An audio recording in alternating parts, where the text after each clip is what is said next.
Welcome to big talk. నేను Vijay. Telangana CM Revanth Reddy ప్రధాని నరేంద్ర మోదీని కలిశారు.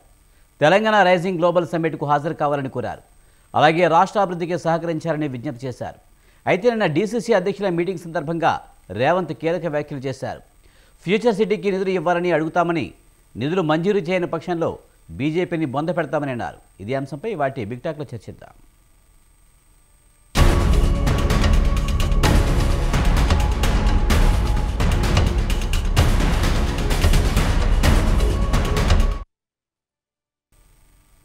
తెలంగాణ అభివృద్ధికి సహకరించకపోతే బీజేపీకి బొంద పెడతామంటూ కూడా నిన్న CM Revanth Reddy hot comments చేశారు. మోదీ గుజరాత్కి ఏమిస్తున్నారో తెలంగాణకి అదే ఇవ్వాలని, కేవలం గుజరాత్కి మాత్రమే ప్రధాని సీఎం కాదు మోదీ, మొత్తం ప్రధానిగా దేశానికే ప్రధాని అంటూ కూడా నిన్న హాట్ కామెంట్స్ చేశారు. ఈరోజు సీఎం రేవంత్ రెడ్డి ప్రధాని మోదీని కలిశారు. తెలంగాణ రైజింగ్ 2047కి గ్లోబల్ సమ్మిట్కి రావాలని మోదీని ఆహ్వానించారు. ఇదే అంశానికి సంబంధించి మనతో మాట్లాడేందుకు గంగపురం వెంకటరెడ్డి గారు, బీజేపీ సీనియర్ నాయకులు, అలాగే ప్రొఫెసర్ గాలి వినోద్ కుమార్ గారు, సౌత్ ఇండియా పొలిటికల్ జేఏసీ నాయకులు ఉన్నారు. వారితో మాట్లాడదాం. ముందుగా వెంకటరెడ్డి గారు నమస్తే అండి. చెప్పండి. నమస్తే సార్. ఈరోజు రేవంత్ రెడ్డి ప్రధానమంత్రి మోదీని కలిశారు. నిన్న హాట్ కామెంట్స్ కూడా చేశారు. ఎలా చూడాలి? ముఖ్యంగా రేవంత్ రెడ్డి చేసిన కామెంట్స్ చూస్తే కనుక తెలంగాణకు కేంద్రం సహకరించట్లేదనే విధంగానే ఆయన మాట్లాడి తెలుస్తుంది.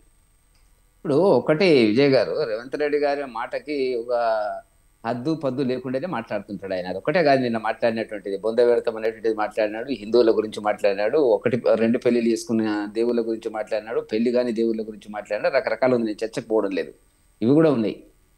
ఇప్పుడు బొంద పెడతా బీజేపీని అన్నప్పుడు మరి వాళ్ళ కలిసినాడు కదా, గౌరవ ప్రధానమంత్రి గారిని కలిసినప్పుడు, సార్ మీరు మాకు ఈ నిధులు ఇవ్వకపోతే మేము బొంద పెడతాం చూడండి మీ పార్టీని ఒకవేళ చెప్పిండా, చెప్తే చెప్పాడో లేదో నాకు తెలియదు. మరి నేనేమంటున్నా అంటే, కాంగ్రెస్ పార్టీ వాళ్ళ దురదృష్టం ఏందో కానీ వాళ్ళ ఒక 3 రాష్ట్రాలకు పరిమితమైంది.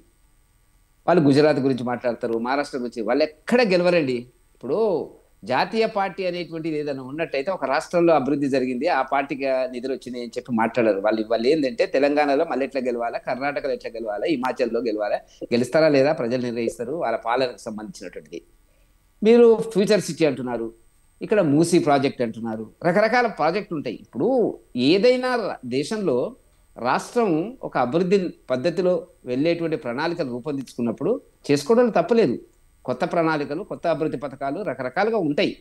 వాటికి కేంద్ర రాష్ట్ర ప్రభుత్వాల మధ్య ఉండేటువంటి పరిమితులు కూడా ఉంటాయి. ఏ స్కీమ్ని తీసుకోవాలా, ఏది నీ కళకు వచ్చి ఇవ్వాలని నాకు ఇది కానీ అంటే కుదరదు. అది దానికి రాష్ట్ర ప్రభుత్వాలకు ఇవ్వాల్సినటువంటి నిధులు, వాటికి సంబంధించిన ప్రాజెక్టులు, అంచనాలు, పరిశీలనలు, విశ్లేషణలు అన్ని కూడా రెండు రాష్ట్ర ప్రభుత్వం కేంద్ర ప్రభుత్వం మధ్య నడుస్తాయి, చర్చలు జరుగుతాయి విజయ్ గారు.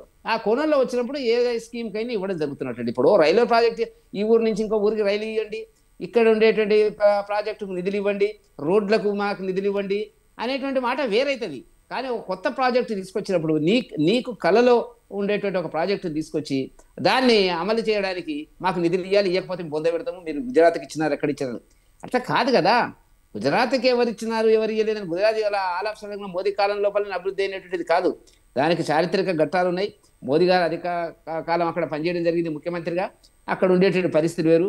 గుజరాత్ గురించి ఆయనకి ఏం తెలుసండి? గుజరాత్కి వచ్చేటువంటి ఫారిన్ ఎక్స్చేంజ్ ఎంతో లెక్క చెప్తే నేను ఒక రకంగా మాట్లాడతా.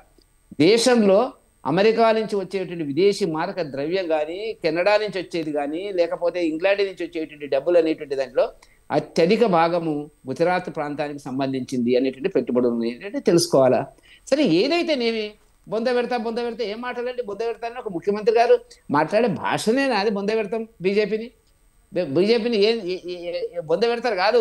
ఆయనకున్న భయం ఏంటంటే, ఇలా బీజేపీ ఒక ప్రత్యామ్నాయ రాజకీయ శక్తిగా తెలంగాణలో ఎదుగుతుంది, ఆ భయాన్ని దృష్టిలో పెట్టుకొని ఆయన మాట్లాడుతున్నటువంటిది. కాబట్టి ఆయన ఏ స్కీమ్ అయినా ప్రారంభించని, మీరు అక్కడ ప్రారంభిస్తున్నారు, అక్కడ ఏం జరుగుతుంది అనేటువంటి దాని కింద 4th సిటీ అంటున్నారు, అది మా ఏరియా, నాకు తెలుసు దానికి సంబంధించినటువంటిది. మంచిదే, మీరు కార్యక్రమాలు చేస్తే డబ్బు అడగండి అనేటువంటిది. మీరు మాట్లాడేదే ఇప్పుడు శుభం పలకర పెళ్లి కొడుకు అంటే 60,000 కుండ పర్రే అన్నాడంటే వెనకటి కోడు, అట్లా మాట్లాడుతున్నాడు ఆయన. అట్లా కాదది. ఘర్షణ వాతావరణం పెట్టుకోవద్దు. ఘర్షణ వాతావరణం పెట్టుకున్నప్పుడు మీరు ఏ ఘర్షణ వాతావరణం పెట్టుకుంటే అంతకంటే 1000 రెట్ల వేగంగా మయం కూడా అదే పద్ధతిలో ఉంటుంది. ఎవడు భయపడేది ఇక్కడ. కాంగ్రెస్కు రేవంత్ రెడ్డికి భయపడతారు అక్కడ లేరు. కాబట్టి మాట్లాడే పద్ధతి వ్యవహారము. ప్రధానమంత్రి గారు ఎప్పుడైనా మాట్లాడతాడండి? ఒక వ్యక్తి పేరు తీసుకొని, ఇప్పుడు రాహుల్ గాంధీ పేరు తీసుకొని మాట్లాడిండండి, విమర్శ చేసిండండి ప్రధానమంత్రి గారు? అదే ఆయనకు ఉండేటువంటి గొప్పతనం. మీరు బొంద పెడతా కేసీఆర్ భాషనే ఇది. బొంద పెడతా అంటే ఆయన ఎక్కడ ఉన్నాడో ఇప్పుడు అర్థంగా ఆయనకు తెలియాలా, ఆయనకి తెలియాలి, ఇద్దరికి తెలియాలి. ఆయన ఇంకోటి మాట్లాడిండు, నేను ముఖ్యమంత్రి అయిన తర్వాత ఇది చేద్దాం అనుకున్నా, అది చేద్దాం అనుకున్నా, అందరిని జైలు పెడదాం అనుకున్నా అంటే నువ్వు కాంప్రమైజ్ చేయను. ఆ గవర్నమెంట్ ఏ పాలన చేసిందో అవినీతి పాలన, ఆ పద్ధతిలో పోతున్నావు. ఆ ప్రభుత్వం ఏదైతే దోపిడీ చేసిందో అదే పద్ధతిలో 9,200 ఎకరాల భూముల్ని ఇష్టం వచ్చిన రేట్లకు అమ్ముకుంటున్నావు. ఇచ్చిన వాగ్దానాలు చేయలేని పరిస్థితిలో ఉన్నావు. ఇప్పుడు మాట్లాడుతున్నావు ఏంటంటే రెచ్చగొట్టే పద్ధతిని. ప్రజలకు అర్థమవుతుంది, చేత అయితే అభివృద్ధి. ఇప్పుడు పక్క రాష్ట్రం అభివృద్ధి అవుతుంది కదా, వాళ్ళు చేసుకుంటున్నారు కదా. చంద్రబాబు నాయుడు ఎక్కడ నుండే ఆయన మాతో కొన్నాళ్ళు ఉన్నాడు, మాతో విభేదించినాడు, ఓ పద్ధతిలో జరుగుతుంది కదా, ఆయన శిష్యుడే కదా ఆయన. కాబట్టి భాషకు మధ్యన తేడా ఉంటే ఎవ్వరు ఏమి ఇక్కడ భయపడేటువంటి వాళ్ళు లేరు. మీరు అడిగేదేదో అడగండి. మీరు ఇచ్చిన హామీలకు ఆర్థిక వనరులు లేవు. మీరు పెన్షన్స్, రోజుకు ఒక పెన్షనర్ చచ్చిపోతున్నాడు ప్రభుత్వ ఉద్యోగస్తుడు. ఆయననేమో జీతాలు సరిగ్గా ఇవ్వలేదు, ఈయననేమో రిటైర్మెంట్ బెనిఫిట్స్ ఇవ్వడం లేదు. మీరు మాట్లాడుతున్నారు ప్రపంచంలో పోల్చుకుంటారంటే ఏ దేశానికి ఎవడైనా ఒక రాష్ట్రం, తెలంగాణ రాష్ట్రాన్ని దేనికి పోల్చుకుంటారు విజయ్ గారు? గుజరాత్కి పోల్చుకుంటారు, మహారాష్ట్రకు పోల్చుకుంటారు, కేరళకు పోల్చుకుంటారు, గోవాకు పోల్చుకుంటారు, ఉత్తరప్రదేశ్ పోల్చుకుంటారు. మనకే వీటితో పోల్చుకోడంట జపాన్, జర్మనీ అక్కడ పోల్చుకుంటారంట. ఉంటుందా అంటే ఒక రాష్ట్రం ఇంకో దేశంతో పోల్చుకుని ఏం మాట్లాడుతున్నా అంటారు? అంటే ఇక్కడ ఎట్లా చేతనైతే లేదు. 8వ స్థానంలో 9వ స్థానంలో తెలంగాణ ఉన్నమాట వాస్తవం. ఆయన వేసింది ఏం లేదు. గతంలో కొన్ని ఆర్థిక సంస్కరణలు జరిగినాయి, అభివృద్ధి నమూనా జరిగింది. అది కాంగ్రెస్లో ఉండొచ్చు, టీడీపీలో ఉండొచ్చు, టీఆర్ఎస్లో ఉండొచ్చు. ఆయన వచ్చిన తర్వాత ఏదో గొప్పగా జరిగింది అని ఆయన చెప్పుకుంటే పొరపాటు అది. కాబట్టి ఈ రాజకీయాలను పక్కకు పెట్టి ఈ రాష్ట్రానికి కావాల్సినటువంటి నిధులేందనేటువంటిది గౌరవప్రదంగా రెండు రాష్ట్రాల మధ్య ఉండే, రెండు రాష్ట్రాలకి కేంద్రానికి ఉండేటువంటి సాంప్రదాయ పద్ధతి లోపల అడిగితే అందరూ డబ్బులు ఇస్తారు తప్ప నువ్వు బెదిరిస్తే బెదిరిపోవడానికి మోదీ గారు ఏమంత సులభం కాదు. మోదీ గారు గురించి తెలిసి మాట్లాడుతున్నాడా, తెలియక మాట్లాడుతున్నాడా అనేటువంటిది ఆయనకి వదిలేస్తాం, మాకు సంబంధం లేదు. అంటే ముఖ్యంగా గతంలోంచి కూడా బీఆర్ఎస్ ఉన్నప్పుడు కూడా ఇలాంటి కామెంట్స్ చేసింది. కేంద్రం నుంచి నిధులు ఇవ్వట్లేదు, కేంద్రం నుంచి 24 పైసలు కూడా రావట్లేదు అన్న కామెంట్స్ గతంలో బీఆర్ఎస్ చేసింది. మళ్ళీ ఇప్పుడు కాంగ్రెస్ పార్టీ కూడా అదే చేస్తుంది. అంటే గుజరాత్ ప్రాధాన్యత తెలంగాణకి ఇవ్వట్లేదనా, లేకపోతే బీజేపీ అనేది ఒక అపోజిషన్ పార్టీగా చూసి మాత్రమే కామెంట్స్ చేస్తున్నారనుకోవచ్చా? ఇప్పుడు ఒక్కటండి, ఇప్పుడు రాష్ట్ర కేంద్ర ప్రభుత్వాల మధ్యన నిధులను ఏ రకంగా పంపిణీ చేస్తారనేటువంటిది 15th ఫైనాన్స్ కమిషన్ అండి, రేపు వచ్చే 16th ఫైనాన్స్ కమిషన్ అండి, గతంలో ఉన్న 14th ఫైనాన్స్ కమిషన్ రికమెండేషన్స్ ఉంటాయండి. అక్కడ ఫైనాన్స్ కమిషన్లో రాజకీయ నాయకులు ఉండరు, సబ్జెక్ట్ ఎక్స్పర్ట్స్, మాజీ గవర్నర్లు, రిజర్వ్ బ్యాంక్ గవర్నర్లు, డైరెక్టర్లు, పనిచేసిన ఎక్స్పర్ట్స్ వాళ్ళు ఉంటారు. వాళ్ళు రాష్ట్రాలకు వస్తారు, డిస్కస్ చేస్తారు, ఏ దాంట్లో ఎట్లా పంచాలనేటువంటిది, జనాభా లెక్కన పంచాలనేటువంటిది. మార్చమని అడిగితే తప్పలేదు. ఇప్పుడు మా డబ్బులు మాట్లాడతారు విచిత్రంగా, టీఆర్ఎస్ వాళ్ళు కాంగ్రెస్ వాళ్ళు మాట్లాడతారు, ఒక రూపాయి పోతే 42 పైసలు వస్తుంది అంటారు. నిన్న పార్లమెంట్లో చర్చ వచ్చింది, పార్లమెంట్లో సమాధానం చెప్పినారు. మేము తెలంగాణ నుంచి వచ్చిన డబ్బు ఎంత, తెలంగాణకి ఇచ్చిన డబ్బు ఎంత అన్నారు. పెద్ద డిఫరెన్స్ ఏం లేదు, కొంత తక్కువ ఉంటుంది. ఇప్పుడు సెంట్రల్లో ఉండేటువంటి అంటే సెంట్రల్ గవర్నమెంట్కి ఎక్కడి నుంచి వస్తాయండి డబ్బులు? ఇప్పుడు వీళ్ళు సన్నబియ్యం గురించి మాట్లాడుతున్నారు, సన్నబియ్యంలో మా వాటా లేదా? 2 గదుల డబుల్ బెడ్రూమ్ గురించి మాట్లాడుతున్నారు, మా వాటా లేదా? రోడ్లలో మా వాటా లేదా? రోడ్లన్నీ వేస్తున్నాం కదా. జాతీయ స్థాయిలో ఉండేటువంటి రోడ్లు ఎన్ని వచ్చినాయండి తెలంగాణలో? కాంగ్రెస్ పీరియడ్లో 2550 ఏళ్ళ కాంగ్రెస్ పాలనలో 2500 కిలోమీటర్లు వేస్తే ఇప్పుడు 4500 దాటి 5000కు పరిగెడుతున్నటువంటిది. కొత్త రైల్వేలు ఎన్ని వస్తున్నాయి అంటే ఏందండి ఇది? ఇప్పుడు మీకు చేతగాక ఇచ్చిన హామీలు ఇచ్చేటప్పుడు ప్రభుత్వం వస్తే చాలు, ఊకే ఇస్తాం, కూర్చోండి ఇంట్లో కూర్చోండి, మేము తాగిస్తాం మందిస్తాం అనేటువంటి పద్ధతుల పర హామీలు ఇచ్చి ఇవాళ వాటిని నెరవేర్చలేని పరిస్థితులకు వచ్చిన తర్వాత మన దగ్గర డబ్బులు లేవు, ఆయన తినేసిపోయినాడని వాళ్ళ మీద అంటారు, సెంట్రల్ గవర్నమెంట్ ఇవ్వడం లేదని మీరు ఇస్తారు. ఎందుకు వస్తుందండి ఈ సమస్య? బ్రహ్మాండంగా నెలకు 18,500 కోట్ల రూపాయలు రాష్ట్ర ఆదాయం ఉందండి. మీరు ఏం చేస్తున్నారో చెప్పండి, మీరు జరిగింది ఏందో చెప్పండి. 18,500 కోట్లు తెలంగాణకి, 119 మంది శాసనసభ్యులు ఉన్నటువంటి రాష్ట్రానికి చాలా మంచి ఆదాయం అది. కాకపోతే అప్పులు చేసిండు కాబట్టి నేను వడ్డీలు చెల్లిస్తున్నా అంటేది. మీరు చేస్తున్న అప్పులేంది? అదే పద్ధతి కదా, నెలకు 10,000 కోట్లు అప్పులు చేస్తే తప్ప. కంట్రోల్ రీసెంట్ వారం రోజుల కింద కంట్రోల్ ఆడిటర్ ఇచ్చిన రిపోర్ట్లో 50,000 కోట్లు ఈ సంవత్సరం అప్పులు తేవాలనుకున్నారు. ఇప్పటికీ 7 నెలల లోపలే 50,000 కోట్లు తెచ్చినారని మాట్లాడుతున్నారు. ప్రభుత్వాలకి అప్పులు తేవడం కామన్ అయిపోయిందండి. కేంద్ర ప్రభుత్వం ఇక్కడ అప్పులు చేస్తున్నారంటే కేంద్ర ప్రభుత్వం కూడా అప్పులు చేస్తుందని మాట్లాడుతున్నారు కదా. ఉండొచ్చు కేంద్ర ప్రభుత్వం డిఫాల్టర్ కాలేదు ఇంతవరకు. ఇప్పుడు 5 వాయిదాల కరువు భత్యాలు ఉద్యోగస్తులకు ఉన్నాయి, ఆ కేంద్ర ప్రభుత్వం ఎప్పుడు కాలేదు. రిటైర్మెంట్కి సంబంధించినటువంటిది ఇవన్నింటిని కరెంట్ రెస్పాన్సిబిలిటీస్ అంటారు, ప్రతిరోజు ఉండేటువంటి ఆర్థిక వ్యవహారాలు అంటారు. వాటిల్లో కేంద్ర ప్రభుత్వం డిఫాల్టర్ కాలే, మీరు డిఫాల్టర్ అయినరు. మీరు ఇప్పటికీ మీరు చెప్తున్నట్టు లెక్క ప్రకారం ఏంటంటే 2 సంవత్సరాల రిటైర్ అయినటువంటి వాళ్ళకు 18,000 కోట్లు ఇవ్వాలని మీరు మాట్లాడుతున్నారు. భూములు తెగ నమ్ముతున్నారు, ఉన్న ఆస్తులన్నీ అమ్మేస్తున్నారు, భవిష్యత్ అవసరాలకు లేకుండా చేస్తున్నారు. దేనికోసం చేస్తున్నారు మీరు? మీరు ఇచ్చినటువంటి హామీలను చేయలేని పరిస్థితిలో ఉన్నారు. ప్రస్తుత నిర్వహించవలసినటువంటి వాటిని చేయవలసినటువంటి బాధ్యత నుంచి తప్పించుకొని పోయే పరిస్థితుల్లో మీరు ప్రయత్నిస్తున్నటువంటి పరిస్థితి కనపడుతున్నటువంటి ఆర్థిక సంక్షోభం తీవ్రంగా ఉంది. మీరు అప్పులే ఏదన్నా అంటే మీరు హామీలు ఇచ్చినప్పుడు ఏ రాష్ట్రానికైనా కావాలండి. ఇలా ఈ మాత్రం ఉచితంగా అప్పులు ఇచ్చేటువంటిది మాకు పెన్ను కాగితం లేదండి భారతీయ జనతా పార్టీ దగ్గర. 4,000 ఫ్రీ ఇస్తా, 2,500 ఫ్రీ ఇస్తా, బస్సు ఫ్రీ ఇస్తా, ఇవి మా దగ్గర లేవండి, మాకు చేత కాదండి. వీళ్ళు మహా గొప్ప వాళ్ళ, వీళ్ళకై ఐడియా వస్తుంది. అది ఏదైనా హామీ ఇచ్చేటప్పుడు ప్రజలకి మన ఆర్థిక పరిమితి లేనిది, దానివల్ల వచ్చే పర్యవసానాలు ఏంది, దానివల్ల వచ్చేటువంటి ఇబ్బందులు ఏంది, భవిష్యత్తు ఆర్థిక వ్యవస్థ రాష్ట్రం ఎట్లా ముందుకు పోగలుగుతుందా, ఇవి లేకుండా మనం పదవిలోకి వస్తే చాలు హామీలు ఇస్తారని దాని గొప్ప చెప్పుకుంటారు ఏంటంటే వాళ్ళు అంటారు ఏంటంటే మీ రాష్ట్రాల్లో ఉన్నాయా ఈ స్కీములు, ఉచితంగా ఇంట్లో కూర్చుండబెట్టి ఇచ్చే స్కీమ్ ఉచితంగా ఉండదా మీ దగ్గర? కాబట్టి ఏదైనా కొంత ఇస్తాము. మేము కూడా ఇచ్చినాం మొన్న ఢిల్లీలో కానీ ఇతరత్ర కానీ మహారాష్ట్రలో కానీ లేకపోతే ఇక్కడ జరిగినటువంటి ఎన్నికల లోపల బీహార్లో కానీ మనకు ఆర్థిక పరిస్థితి బాగుంటున్నప్పుడు స్కూటర్ కొనుక్కుంటాము, లేకపోతే కారు కొనుక్కుంటాము, లేకపోతే అంతకంటే మంచి కారు కొనుక్కుంటాము. లేకుండానే మనం ఆటోమేటిక్గా అది కారు ₹1,00,00,000 కొనేసి ఇక నాకు అప్పులు నేను ఏం చేయాలంటే ఉన్న ఆస్తులు అమ్ముతున్నావు. అదే నీ జీవితం నా జీవితం అంతేనండి విజయ్ గారు, కొత్తగా ఉండదు అక్కడ. ఏ వ్యక్తి అయితే తన బడ్జెట్ను ఒక ప్రణాళిక రూపంగా తీసుకుపోతారో, పరిమితులుగా ఆలోచిస్తాడో, వచ్చే ఆదాయాలు ఖర్చుల మధ్య వ్యత్యాసం ఎంత, రాబడి ఎంత, అప్పులు ఎంత అనేది ఆలోచించలేకుండా మీరు చేసి ఇవాళ ఒక స్కీమ్ పొద్దున్నే మీకు ఒక స్కీమ్ వస్తుంది, దానికి డబ్బులు ఇవ్వాలంటే వీలైతుందా వీలు కదా అనేటువంటి దానికి ఉంటే వాస్తవంగా ఉన్నట్టయితే తప్పకుండా డబ్బులు ఇస్తారు. ఒక రాష్ట్రానికి ఇతర రాష్ట్రాల గురించి ఎప్పుడు ఇదే సమస్య. ఇది ఒక్కటి కాదు నేను చెప్పదలుచుకున్నది. పార్లమెంట్లో సీట్లు ఎక్కువైతే అంటే మనకు తక్కువైతే వాళ్ళకి ఎక్కువైతాయి. అది జాతీయ పార్టీ అనండి కాంగ్రెస్. ఉత్తరప్రదేశ్లో సీట్లు ఎక్కువైతాయి, బీహార్లో సీట్లు ఎక్కువైతే అంటే వాళ్ళు అక్కడ లేరా? వాళ్ళు గెలవరు అన్నట్టు. వాళ్ళు గెలవరు కాబట్టి వాళ్ళ హోప్స్ లే కాబట్టి వెంకటరెడ్డి గారు తొండి వాదన మొదలు పెడుతున్నటువంటి సందర్భం. మనతో పాటు డిబేట్లో పాల్గొన్నందుకు గౌరీ సతీష్ గారు కాంగ్రెస్ రాష్ట్ర అధికార ప్రతినిధి, అలాగే బొమ్మెల రామూర్తి గారు బీఆర్ఎస్ నాయకులు ఉన్నారు మనతో పాటు. వారితో కూడా మాట్లాడదాం. ముందుగా ప్రొఫెసర్ గాలి వినోద్ కుమార్ గారు, సార్ నమస్తే. నమస్తే సార్, ఎలా చూడాలి రేవంత్ రెడ్డి నిన్నటి వ్యాఖ్యలు, ఈరోజు ప్రధాని మోడీని కలిసిన విధానం చూస్తే ఎలా చూస్తారు? ముఖ్యంగా నిన్న అలా కామెంట్ చేసిన తర్వాత ఈరోజు కలిశారు. మరి ఏవైతే రేవంత్ రెడ్డి డిమాండ్లు అయితే విజ్ఞప్తులు అయితే పెట్టారో అవన్నీ నెరవేరే అవకాశం కనిపిస్తుందంటారా? ముందుగా నేను ఆర్పిఐ పార్టీ అధ్యక్షుడు అండి. ఇప్పుడు గత 3 నెలలు అయింది తెలంగాణ రాష్ట్ర అధ్యక్షునిగా. ఆర్పిఐ పార్టీ నుండి ఇప్పుడు అధ్యక్షునిగా ఉన్నా. సో కాబట్టి సౌత్ ఇండియా మూవ్మెంట్ వేరే వాళ్ళకి చెప్పడం జరిగింది. అదొకటి గుర్తుపెట్టుకోండి sir. RPI party Bhimrao Ambedkar party అధ్యక్షుడిని. రెండవది ముఖ్యంగా మా ప్యానల్ సభ్యులందరికీ మరియు మన ప్రేక్షకులందరికీ కూడా శుభ సాయంత్రం అండి. ఇప్పుడు రేవంత్ రెడ్డి గారి అన్ని కూడా డాంబికాల మాటలు ఉంటాయి. ఆయన ఏమంటారంటే తెలంగాణ భాషలో చెప్పాలంటే తుపాకి రామని మాటల టైప్ లో ఉంటాయి. పూడిగా మాటలు, తుపాకి రామని మాటలు, ఇట్లాంటివన్నీ ఉంటాయి. ఇప్పుడు ఇక్కడ తెలంగాణ నాయకులను పట్టుకోనము మొత్తం పేగులు మెడకేసుకుంటా, లేకపోతే లాగులు తొండలు దొరికితా, ఇంకేదో మాట్లాడతాడు ఆయన. ఇక్కడ నాయకులను పట్టుకొని అట్లా మాట్లాడతారు. మనకు ప్రైమ్ మినిస్టర్ పట్టుకోనేమో నీ అంత చూస్తాను. ఇది ఏమన్నాడన్నా వెంకటరెడ్డి అన్న ఏమన్నాడు?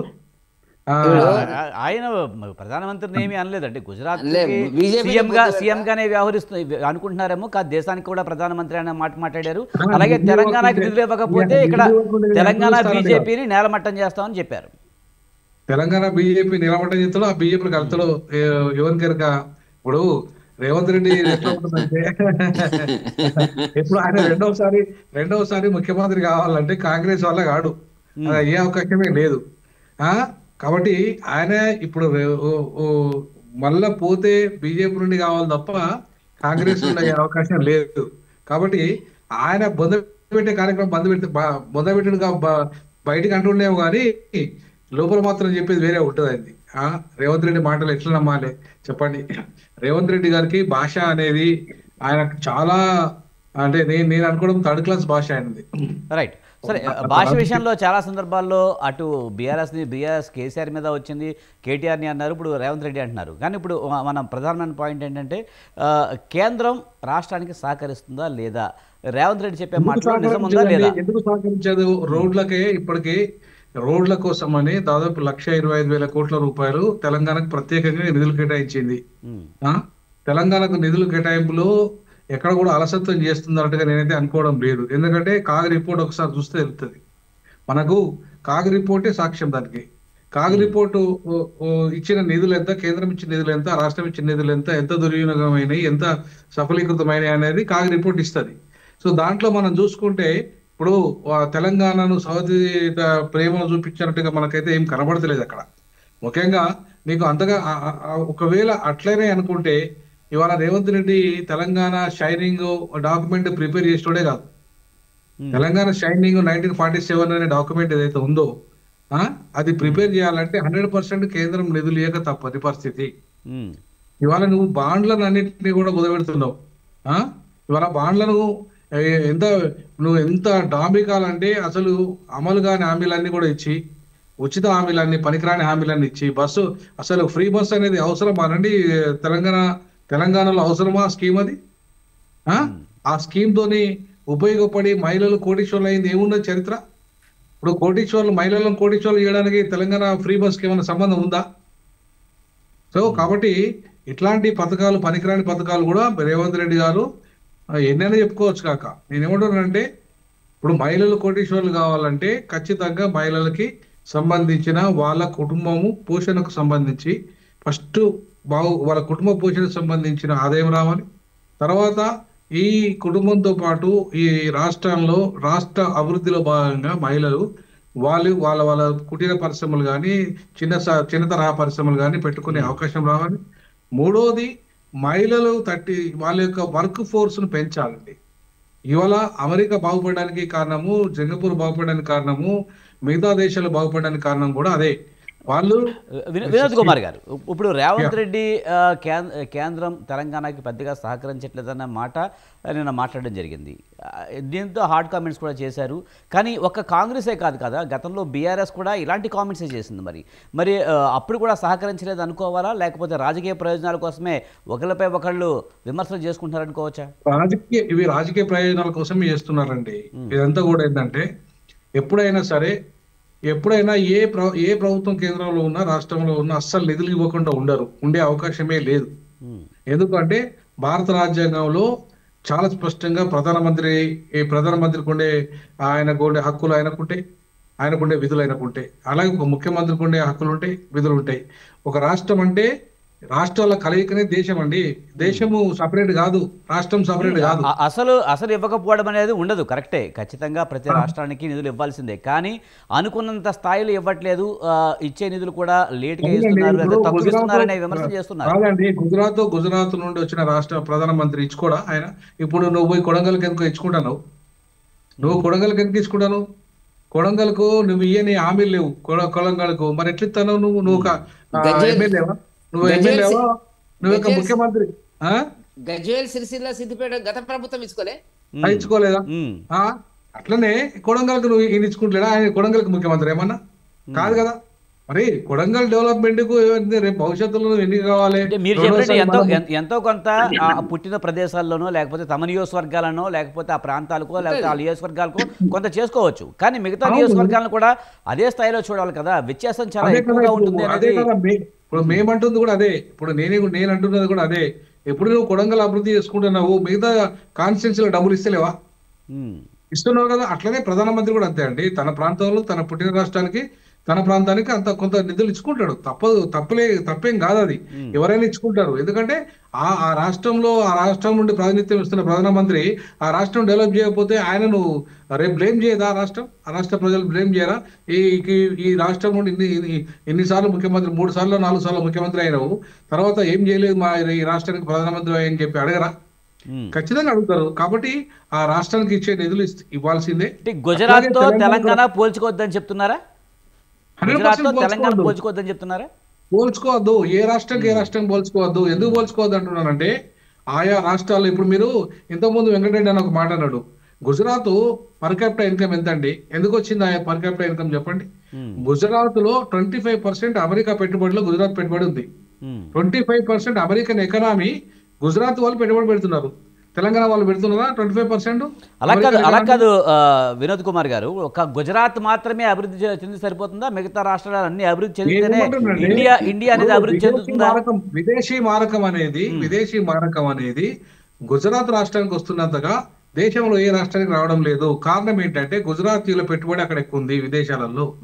కాబట్టి ఇక్కడ కూడా మన తెలంగాణ నుండి సైంటిస్టులు ఉన్నారు, మన తెలంగాణ నుండి ఫార్మా రంగంలో డెవలప్ అయిన వాళ్ళు, ఐటీ రంగంలో డెవలప్ అయిన వాళ్ళు, బట్ పెట్టుబడిదారులు లేరు. పెట్టుబడిదారులు గుజరాత్ లో ఎక్కువ ఉన్నారు. కాబట్టి గుజరాత్ నుండి పెట్టుబడులు విదేశాలలో ఎక్కువ పెట్టుబడి పెడుతున్నారు. కాబట్టి విదేశం నుండి వచ్చే సంస్థల యొక్క మారకం అంతా కూడా ఇంపోర్ట్ అంతా ఎక్స్పోర్ట్ అంతా కూడా ఎక్కువ గుజరాత్ లో జరుగుతుంది. అందుకే అక్కడ ఇంటర్నేషనల్ ట్రేడ్ సెంటర్ వచ్చేసింది, అక్కడ ఇంటర్నేషనల్ సిటీ వచ్చింది. అయినా ఎందుకంటే అక్కడ మొత్తం ప్రపంచంలోనే హై క్వాలిఫైడ్ ఇండియన్ ఎకానమీ కూడా ఇలా మొత్తం బాంబే దాటిపోయింది గుజరాత్. కాబట్టి అక్కడితో ఇప్పుడు నువ్వు తెలంగాణను పోల్చలేవు, హైదరాబాద్ ను కూడా ఇప్పుడు పోల్చే పరిస్థితి లేదు. ఎప్పుడు వస్తుంది అంటే నువ్వు కాంగ్రెస్ పార్టీ దేశంలో కీలకమైన రాష్ట్రాల్లో ప్రధానమంత్రి అయిన తర్వాత, రేపు ఇక్కడికి వెళ్ళి రేవంత్ రెడ్డి ప్రధానమంత్రి అయితే, అప్పుడు ప్రధానమంత్రి అయిన తర్వాత రేవంత్ రెడ్డి ఇక్కడ నిధులు కానీ ఇంకేమి కానీ తెచ్చుకునే అవకాశం ఎక్కువ ఉంటుంది. రైట్. గౌరీ సతీష్ గారు, మీరేమంటారు? ముఖ్యంగా సీఎం రేవంత్ రెడ్డి చేసిన కామెంట్స్ మీద అయితే బీజేపీ విరుచుకుపడుతున్న పరిస్థితి అయితే కనిపిస్తుంది. ఈ రోజైతే ప్రధానమంత్రిని సీఎం రేవంత్ రెడ్డి కలిశారు. కేంద్రం తెలంగాణకు పూర్తి స్థాయిలో సహకరిస్తుందని బీజేపీ నాయకులు అంటున్నారు. కానీ నిన్న రేవంత్ రెడ్డి చేసిన వ్యాఖ్యలు అయితే తెలంగాణకి కేంద్రం సహకరించలేదనే వ్యాఖ్యలు చేస్తున్నారు. ఎలా చూడాలి? సార్ మ్యూట్లో ఉన్నట్టున్నారు, మీ వాయిస్ రావడం లేదు. సారీ, మ్యూట్లో ఉన్నట్టున్నారు. ఓకే, ఇప్పుడు ఓకే, వాయిస్ వస్తుంది. ఇప్పుడు ఓకే.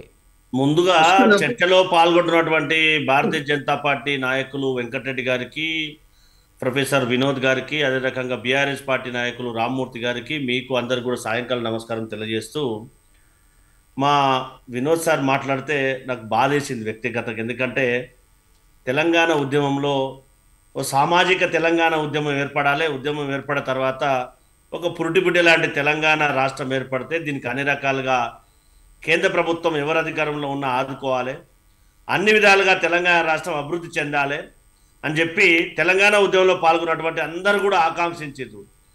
కానీ దురదృష్టం ఏంటంటే మా వినోద్ సార్ అట్లా మాట్లాడితే నాకు వ్యక్తిగతంగా చాలా బాధ అనిపించింది. దాంతోపాటు భారతీయ జనతా పార్టీ తెలంగాణ రాష్ట్రానికి ఒక సూటి ప్రశ్న, ఇటీవల కేంద్ర ప్రభుత్వము బడ్జెట్ కేటాయిస్తే బీహార్ రాష్ట్రానికి కానీ అదే రకంగా ఆంధ్రప్రదేశ్ రాష్ట్రానికి కానీ కేటాయింపులో కేటాయించినట్టుగా మా వినోద్ సార్ ప్రస్తావించినట్టుగా చిన్న మచ్చుకో ఎగ్జాంపుల్, గుజరాత్ రాష్ట్రం నుంచి ప్రధానమంత్రి ఉన్నారు, మరి ఆంధ్రప్రదేశ్ రాష్ట్రం నుంచి గౌరవ మోడీ గారు కానీ లేదంటే బీహార్ రాష్ట్రం నుంచి కానీ గౌరవ మోడీ గారు కాపాడబడుతున్నారు కాబట్టి అక్కడ ఇస్తామంటే మిగతా రాష్ట్రాలు ఆ రాష్ట్రంలో ఉన్నటువంటి జనాలు వాళ్ళు దేశ ప్రజల కింద ట్రీట్ చేయడం లేదా? భారతీయ జనతా పార్టీ ఒక్కసారి సమాధానం చెప్పాలి.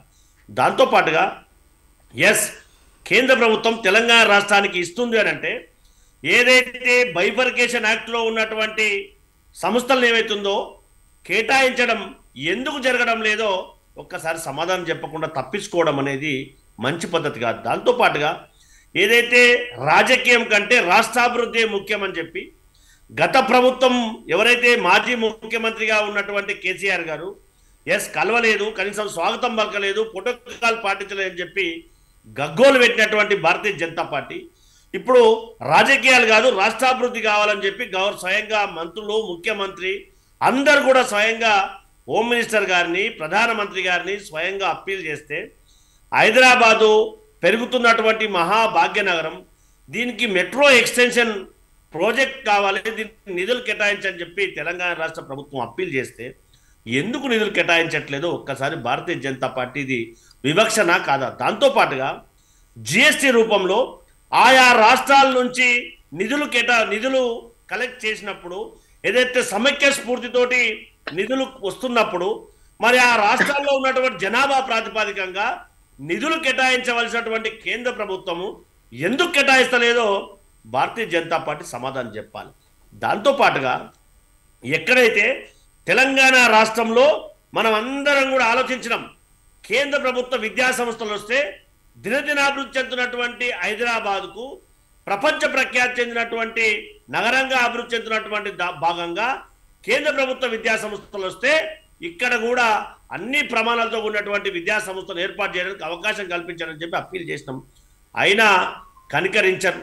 దాంతోపాటు తెలంగాణ రాష్ట్రంలో ఇక్కడ ఉన్నటువంటి బీసీల యొక్క ఆకాంక్షల మేరకు కులగన్న చేసి అసెంబ్లీలో తీర్మానం చేసి కేంద్ర ప్రభుత్వానికి పంపిస్తే హోమ్ సెక్రటరీ ద్వారా కనీసం ఇప్పటి వరకు దానికి పార్లమెంట్లో చర్చ లేదు. కనీసం ఆర్డినెన్స్ కూడా జారీ చేయడానికి స్థానిక సంస్థల్లో అవకాశం కల్పారు. ఇది వివక్షనా కాదా? సాటి తెలంగాణ పౌరునిగా మనం అందరం కూడా ఆలోచించవలసిన అంశమా కాదా? మా వినోద్ సార్ చెప్పిండు, ఒక్కసారి ఒక గురువుగా ఒక లా ప్రొఫెసర్గా మనం అందరం కూడా ఆలోచన చేయాలి. పార్టీలు పక్కన పెడదాం, మన ప్రాంతం గురించి ఆలోచన చేద్దాం. దాంతోపాటు ఇందాక మనం అన్నాడు మా అన్న వినోద్ సార్, ఎందుకనంటే అన్ని రకాలుగా అనుభవజ్ఞులు, అనుభవం ఉన్నటువంటి రాజనీతి శాస్త్రజ్ఞులు, ఎందుకంటే లా ప్రొఫెసర్ కాబట్టి వాళ్ళు ఒక కుటుంబం అభివృద్ధి చెందాలంటే ఆ కుటుంబంలో ఉన్నటువంటి మహిళ అన్ని రకాలుగా అభివృద్ధి చెందాలి. మరి డ్వాక్రా సంఘాలకు తెలంగాణ ప్రజాప్రభుత్వం ఏర్పడిన తర్వాత గతంలో 2 పర్యాయాలు ఏదైతే టీఆర్ఎస్ బీఆర్ఎస్ అధికారంలో ఉన్నప్పుడు నిర్వీర్యం చేసినటువంటి ఘనత నుంచి వారందరికి కూడా పెట్రోల్ పంపులు కానీ బస్సులు కానీ డ్వాక్రా సంఘాలకు నిధులు కేటాయించి ప్రోత్సహిస్తున్నటువంటి మాట వాస్తవమా కాదా? దాంతోపాటుగా కేంద్ర ప్రభుత్వము ఏదైతే అప్పుల్లో ఉన్నటువంటి తెలంగాణ రాష్ట్రాన్ని అన్ని రకాలుగా ఏదైతే మనది ఒక పురుటి చిన్నగా ఉద్భవించినటువంటి ఒక రాష్ట్రం అదే, అంటే ఎందుకనంటే మనము ఇటీవలనే ఏర్పడినటువంటి రాష్ట్రం కాబట్టి మనం ఇంకా అభివృద్ధి చేసుకోవాల్సినటువంటి ఆవశ్యకత ఉంది. కాబట్టి మరి తెలంగాణ రాష్ట్రానికి నిధులు కేటాయించవలసినటువంటి బాధ్యత కేంద్ర ప్రభుత్వం పైన ఉందా లేదా? తెలంగాణ ప్రజలు కూడా 8 మంది ఎంపీలు ఇచ్చారు కదా తెలంగాణ భారతీయ జనతా పార్టీకి, దాన్నన్న దృష్టిలో పెట్టుకోనన్నా నిధులు కేటాయించవలసినటువంటి అవసరం ఉందా లేదా? అదంతా కాకుండా వివక్ష చూపుతారు, మేము ఏమన్నా మాట్లాడతామనంటే న్యాయమా అని ఒక్కసారి ఆలోచన చేయాలి. మరి మా గౌరవ ముఖ్యమంత్రి గారు తెలంగాణ రాష్ట్రానికి అయితే రైజింగ్ 2047 పేరుతోటి తెలంగాణ రాష్ట్రంలో ప్రపంచ ప్రఖ్యాతి కలిసినటువంటి అన్ని సంస్థలు తీసుకొచ్చి, ఇందాక మా అన్న కొడంగల్ అని చెప్పిండు, 4th సిటీ అనేది దయచేసి గుర్తు పెట్టుకోవాలి. రంగారెడ్డి జిల్లాలోని మా ఎంకన్న స్వగ్రామమైనటువంటి కందుకూరు పక్కన ఉన్నటువంటి 4th సిటీ అనేది మహేశ్వరం మండలం, కందుకూరు మండలంలో ఉంది, మహేశ్వరం నియోజకవర్గంలో. అక్కడి నుంచి ఈ ప్రాంతం డెవలప్ అయితే ఆ ప్రాంతం అంతా గతంలో నిర్లక్ష్యానికి గురైంది. హైదరాబాద్ కేంద్రీకృతం కావద్దు, అభివృద్ధి అనేది హైదరాబాద్ చుట్టుపక్కల డెవలప్ కావాలనేది 4th సిటీని ఏర్పాటు చేయడం అనేది జరుగుతూ ఉంది. అన్ని రకాలుగా ఉద్యోగ అవకాశాలు, స్కిల్ యూనివర్సిటీ ఏర్పాటు చేయాలి. మనం సమాజంలో చూస్తూ ఉన్నాం, ఎవరైతే విద్యావంతులైతున్నటువంటి విద్యార్థులు వాళ్ళకు స్కిల్ లేని కారణంగా ఏదైతే మార్కెట్లో డిమాండ్ ఉందో ఆ రకంగా విద్యార్థులు ఉత్పత్తి కావట్లేదు, అంటే ఆ రకంగా విద్యా బుద్ధులు కొనసాగించట్లేదు. ఆ రకంగా కూడా స్కిల్ యూనివర్సిటీ ఏర్పాటు చేయాలనే ఉద్దేశంతో ఇవన్నీ ఆలోచన చేస్తూ ఉంటే కేంద్ర ప్రభుత్వం సహకరించవలసింది పోయి ఇంకా మొట్టికాయలు వేస్తూ ఉంది. ఎందుకనంటే గౌరీ సతీష్ గారు, ముఖ్యంగా కాగ్ నివేదిక ప్రకారం చూస్తే కనుక అన్ని రాష్ట్రాలకి ఎలా ఇస్తుందో తెలంగాణ రాష్ట్రానికి అలాగే నిధులు ఇస్తుంది అనేది ఒకటి గాలి వినోద్ గారు చెప్తున్నారు. అలాగే అప్పుల రాష్ట్రం అంటున్నారు. అప్పుల రాష్ట్రం అని తెలిసినా సరే అలవిగానే హామీలు ఇచ్చి ఇప్పుడు మమ్మల్ని ఆదుకోవాలి, మాకు సహాయం చేయట్లేదని చెప్పడం ఎంతవరకు కరెక్ట్ అనేది ప్రశ్న.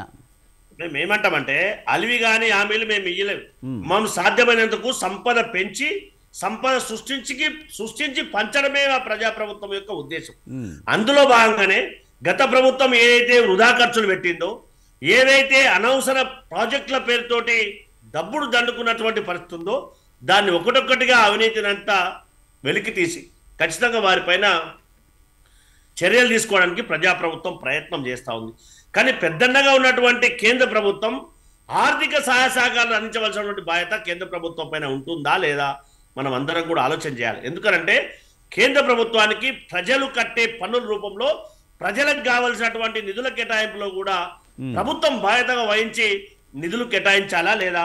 ఒక ప్రజాప్రతినిధిగా, రాష్ట్ర ప్రతినిధిగా గౌరవ ప్రధానమంత్రి గారిని డిమాండ్ చేసినప్పుడు గౌరీ సతీష్ గారు, మీరు చెప్తున్నట్టు కేంద్రం నుంచి రాష్ట్రానికి ఎలాంటి నిధులు రావడం లేదా? ఆశించిన మేరకు, ఎందుకనంటే ఆశించడం అంటే మీరు చాలా కేటాయించాలో, గౌరీ సతీష్ గారు సంస్థలు కేటాయింపులు జరగాలో, కేంద్ర బడ్జెట్ లో కేటాయింపులు జరగాలో అవి జరగట్లేదు సమాజానికి అంతా తెలుసు కదా. ఆశించిన స్థాయిలో జరగట్లేదు అనేది మీ వాదన అంతే. కదా మనం ప్రత్యక్షంగా చూస్తా ఉన్నాం కదా. ఇటీవల కేంద్ర ప్రభుత్వం ప్రవేశపెట్టినటువంటి బడ్జెట్ లో తెలంగాణ రాష్ట్రానికి కేటాయించినటువంటి బడ్జెట్ ఎంత, అలాగే ఆంధ్రప్రదేశ్ రాష్ట్రానికి కేటాయించినటువంటి బడ్జెట్ ఎంత, బీహార్ రాష్ట్రానికి కేటాయించినటువంటి బడ్జెట్ ఎంత, మరి మెట్రో రైల్ ఎక్స్టెన్షన్ కోసం ఎందుకు నిధులు కేటాయించలేదు, హైదరాబాద్ నడిబడినటువంటి మూసి సుందరీకరణ కోసం ఎందుకు వారు వేరే ప్రాంతంలో గంగా యమున పేరుతో సుందరీకరణ పేరుతోటి నిధులు కేటాయించుకోవచ్చు, హైదరాబాద్ ప్రజలు చేసినటువంటి అన్యాయం ఏంది, వారికి ఎందుకు వివక్ష చూపించాలి, ఎక్కడ పద్ధతి? సరే, మీకు రావాల్సిన నిధుల కోసం మీరు పోరాడితే తప్పులేదు, అడిగితే తప్పులేదు, కానీ గుజరాత్తో ఎందుకు పదే పదే పోల్చుకుంటున్నారు? మరి సరే, నిధులు కావాలంటే అడగాలి తప్పించి పార్టీలను బొంద పెడతాం లేకపోతే నేలమట్టం చేస్తాం ఇలాంటి వ్యాఖ్యలు ఎందుకు? అంటే తెలంగాణ రాష్ట్ర ప్రజలు తెలంగాణ రాష్ట్రానికి రావాల్సినటువంటి నిధులు కేటాయించకపోతే ఓటు రూపంలో ఆ రాజకీయ పార్టీకి పుట్టగతులు ఉండకుండా చేస్తారనే దాని యొక్క తాత్పర్యం తప్పితే ఇంకో తీరుగా మనం అందరం కూడా ఆలోచించవలసినటువంటి అవసరం లేదని ఒక్కసారి ఆలోచన చేయాలి ఆ ఉద్దేశంతో. ఎందుకంటే ప్రజాస్వామ్యంలో ఏ రాజకీయ పార్టీ అయినా వారి యొక్క విశ్వాసాన్ని చూరగొనేది ఓటుదారు అనేది మనందరం కూడా గౌరీ సతీష్ గారు మనం మాట్లాడదామండి. ఇంకాను రామూర్తి గారి దగ్గరికి వెళ్దాం. బొమ్మరి రామూర్తి గారు బీఆర్ఎస్ నాయకులు అంతా ఉన్నారు. రామూర్తి గారు నమస్తే అండి. మీరేమంటారు? రేవంత్ రెడ్డి వ్యాఖ్యలు మీరు ఎలా చూస్తారు? ఈరోజు ప్రధానమంత్రిని కూడా కలిశారు, అనేక విజ్ఞప్తులు అలాగే డిమాండ్లు కూడా పెట్టిన పరిస్థితి, ఇవన్నీ రాష్ట్రానికి వస్తాయా? గతంలో మీరు కూడా మీరు అధికారంలో ఉన్నప్పుడు కూడా కేంద్ర ప్రభుత్వంపై ఇలాంటి కామెంట్ చేసిన పరిస్థితుల్లో నిజంగా తెలంగాణకు కేంద్ర ప్రభుత్వం సహకరించట్లేదా, లేకపోతే రాజకీయ ప్రయోజనాల కోసం ఆయా పార్టీలు ఆయా సందర్భాల్లో వ్యాఖ్యలు చేస్తున్నాయి అనుకోవచ్చా? నమస్కారం స్వాతంత్ర టీవీ ప్రేక్షకులకు, నాతో డిబేట్ లో పాల్గొన్న పెద్దలకు. వాస్తవానికి వందల సార్లు మనం డిబేట్ ను చేయడం జరిగింది. కేంద్ర ప్రభుత్వం గత 10 సంవత్సరాలు అయిపోయింది, ఇప్పుడు 12వ సంవత్సరము ఈ ప్రభుత్వం వచ్చినాక 2 సంవత్సరాలు 12 సంవత్సరాలు తెలంగాణను ఒక సవితి తల్లి ప్రేమ చూపెడుతుందని మీ వీడియో రావడం లేదు. కేంద్రము ముఖ్య వీడియో రావట్లేదు సార్, వాయిస్ మాత్రమే వస్తుంది సార్. చూడండి, రావట్లేదు సార్, రావట్లేదు. రైట్, ఏదైనా ప్రాబ్లం ఉందా? నెట్ ఏదైనా స్లో ఉండటం ఏదో జరిగి ఉంటుంది. రైట్, ఈలోపు వెంకటరెడ్డి గారి దగ్గరికి వెళ్దాం. వెంకటరెడ్డి గారు, ముఖ్యంగా తెలంగాణకి ఆశించిన స్థాయిలో నిధులు రావట్లేదని ఒకటైతే, నిధుల కేటాయింపులో సొంత రాష్ట్రానికి ఒకలాగా, లేకపోతే మిత్రపక్షంగా ఉన్న రాష్ట్రానికి ఒకలాగా, ఎన్నికలు ఉన్న రాష్ట్రానికి ఒకలాగా, ఏంటి ఈ వ్యత్యాసం ఎందుకు? అంటే వారి పార్టీల స్వప్రయోజనాల కోసమే పనిచేస్తున్నాయి, అధికారం కోసమే పనిచేస్తున్నాయి తప్పించి దేశ అభివృద్ధి కోసం కాదా? ఇప్పుడు ఒకటే విజయ్ గారు, నేను మీరు అడిగిన ప్రశ్న కోసం ఏ టీవీ వాళ్ళు అడుగుతారో అని ఎదురు చూస్తున్నా సార్. వాస్తవానికి అది లక్కీలీ మీరు అడిగినారు, చాలా అదృష్టవంతులు. ఎందుకంటే కాంగ్రెస్ చెప్తున్నటువంటి నాయకులు ప్రతి టీవీలో చెప్పేటువంటిది ఏంటంటే మాకేమి ఇస్తలేరు, మాకు ఎగ్గొడుతున్నారు, బీహార్కి ఆంధ్రప్రదేశ్కి ఇచ్చిండ్రు రకరకాలుగా మాట్లాడుతున్నారు వాళ్ళు. ఇప్పుడు బీహార్ కేసు ఆంధ్రప్రదేశ్ కేసు వేరండి. ఆంధ్రప్రదేశ్ రాజధాని లేకుండా ఇప్పటి కూడా ఇంకా రాజధాని లేకుండా ఉన్నది. 11 సంవత్సరాలు అయింది, రాజధాని కూడా లేదు. లేదో నిర్మాణంలో ఉన్నారు, వ్యవహారాలు ఉన్నాయి, ఇబ్బందులు ఉన్నాయి. వెనుకబడ్డటువంటి రాష్ట్రానికి ఆ విషయంలోకి వచ్చేటప్పటికి కొంత ఆర్థిక ఒక మాట్లాడగలనుకుంటున్నాను. ఎందుకంటే ఆంధ్రప్రదేశ్కి రాజధాని లేదని చెప్తున్నారు. ఆంధ్రప్రదేశ్కి కనుక ఇప్పుడు రాజధాని కాదు, దాదాపుగా 11 సంవత్సరాలు అయిపోయింది. 11 సంవత్సరాల క్రితం ప్రధానమంత్రి వచ్చి అక్కడ శంకుస్థాపన చేశారు. కానీ ఇప్పటికీ రాజధాని లేదు అంటే ఇప్పుడు చంద్రబాబు నాయుడు కాకుండా జగన్ ఉన్నప్పుడు కేంద్రం నిధులు ఇవ్వలేదా? ఎందుకు పట్టించుకోలేదు? ఎందుకు ఇప్పుడు వారే తీసుకొచ్చి అక్కడ భూమి పూజలో పార్టిసిపేట్ అయ్యారు. నేను అదే చెప్పాను. ఒక్క నిమిషం ఇప్పుడు ఆనాడు జగన్ గారు తీసుకొచ్చి పార్టిసిపేట్ చేసి ప్రారంభోత్సవం చేయించిన మాట వాస్తవము. ఆ తర్వాత 3 రాజధానులు అన్నాడు, అది జరగనటువంటి పరిస్థితి లోపల మళ్ళీ ఇతను వచ్చి చంద్రబాబు గారు వచ్చి తన పద్ధతిలో వెళ్తున్నటువంటి పరిస్థితి. అది ప్రధానమంత్రి గారికి ఏం సంబంధం అండి? చేయమంటే ప్రారంభం చేస్తాడు, అదో నిధులు అడిగితే ఏ రకంగా ఇవ్వాలనేటువంటిది అపరూపంలో ఇప్పుడు ఇస్తున్నారు, అది వేరే సంగతి. కాబట్టి అది చర్చ కాదు. ఇప్పుడు నేను చెప్పదలుచుకున్నటువంటిది ఏంటంటే తెలంగాణకు సంబంధించి ఏమి ఇయ్యలేదు అనేటువంటిది 13 లక్షల కోట్ల రూపాయలను గత 11 సంవత్సరాలుగా తెలంగాణకు కేంద్ర ప్రభుత్వం నుంచి నిధులు వివిధ రంగాలలో వివిధ రూపాల్లో వచ్చినది అని చెప్పి పుస్తకం పబ్లిష్ చేసినారు మా కిషన్ రెడ్డి గారు. 9 లక్షలు ఆయన ఇచ్చినప్పుడు, ఆయన గత 2023 కంటే ముందు ఇచ్చినటువంటి దాంట్లో 9 లక్షల ఒక పుస్తకం, ఒక 450 పేజీల పుస్తకం ఉంది. కావాలంటే సతీష్ గారికి నేను పంపిస్తా. ఒక్క హైదరాబాద్ గురించి మాట్లాడకుండా మళ్ళీ కాంగ్రెస్ లోన్ మూసుకోవాలి. విజయ్ గారు నాకు ఒక 2 నిమిషాలు టైం ఇవ్వాలి. రీజనల్ రింగ్ రోడ్డుకు 15,627 నార్త్ సైడ్కు భూసేకరణ జరుగుతున్నది. మళ్ళీ ఇక్కడ వైపు వస్తే 15 దక్షిణ వైపు వస్తే 15,000 16,000 అవుతుంది, మొత్తం 35,000 కోట్ల రూపాయలు అవుతుంది. ఇది అవునా కాదా చెప్పాలా?